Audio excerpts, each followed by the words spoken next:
अस्सलाम वालेकुम, मेरा नाम डॉक्टर उमर है और मैं असिस्टेंट प्रोफेसर हूँ साइकेट्री का फातिमा जिन्ना मेडिकल यूनिवर्सिटी में। आज हम जिस चीज़ के बारे में बात करेंगे वो है एंगर, गुस्सा। हमारे पास बहुत सारे लोग आते हैं जिनकी प्रेजेंटिंग कंप्लीट होती है, घर वाले लेके आते हैं, कहते हैं डॉक्टर साहब हमारे इस भाई को या हमारे इस रिश्तेदार को, हमारे इस पेशेंट को गुस्सा बहुत आता है। ये ओपनिंग स्टेटमेंट होती है और वो इस गुस्से के अलावा कोई और बात सही तरह से नहीं बता पाते कि और क्या करता है। वो कहते हैं जी बस गुस्सा करता है। किस बात पे करता है? बस जी हर बात पे गुस्सा करता है। अब जब गुस्से के साथ कोई मरीज आता है तो हमने ये देखना होता है इस गुस्से की रीज़न क्या है।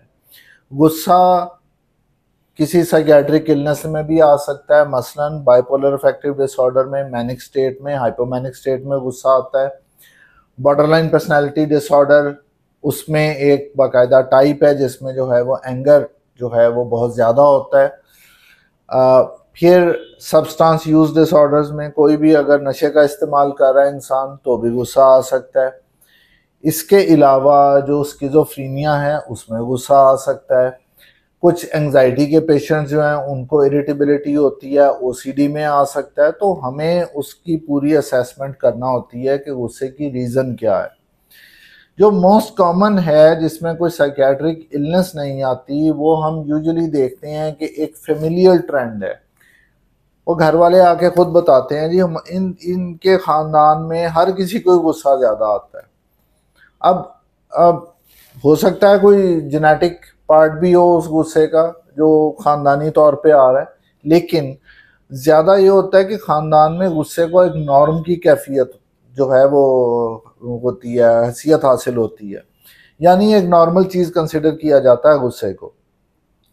गुस्से में अगर मरीज़ चीज़ें तोड़ता है, किसी को मारता है या खुद को नुकसान पहुंचाता है, या उसका गुस्सा आउट ऑफ प्रोपोर्शन होता है इंसाइटिंग इवेंट से, कि किसी ने अगर छोटी सी बात की उस पर इतना गुस्सा आ गया कि सब कुछ तहस नहस कर दिया, तो उसको इलाज की ज़रूरत होती है।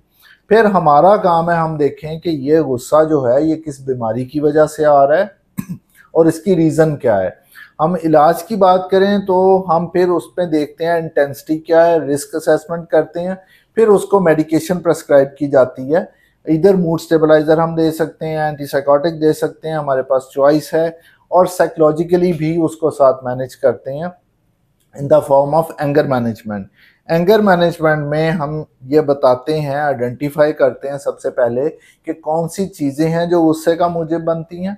फिर उस गुस्से की इंटेंसिटी जब होती है तो वो कितनी होती है, क्या मरीज़ को खुद इदराक होता है कि वो इस कंडीशन में है, उसको गुस्सा आ रहा है। फिर हम उसको कोई ना कोई ऐसा बिहेवियर बताते हैं जो इनकम्पैटिबल होता है उस गुस्से के साथ, और फिर उसको, ये हर किसी के लिए अलग होता है, इसको हम जनरलाइज नहीं कर सकते, और फिर उसको जो है उस टाइम रिलैक्सेशन की जो चीज़ें हैं वो बताई जाती हैं, या फिर माइंडफुलनेस जो है उसकी जो है वो तरबियत दी जाती है। तो अगर आपके इर्द गिर्द कोई ऐसा शख्स है जो अनकंट्रोलेबल एंगर के साथ है, तो प्लीज़ उसको फौरी तौर पे जो है वो साइकियाट्रिस्ट के पास भेजें, इससे पहले कि वो खुद के लिए या किसी और के लिए किसी नुकसान का बायस बने। अपना ख्याल रखिएगा। बहुत शुक्रिया।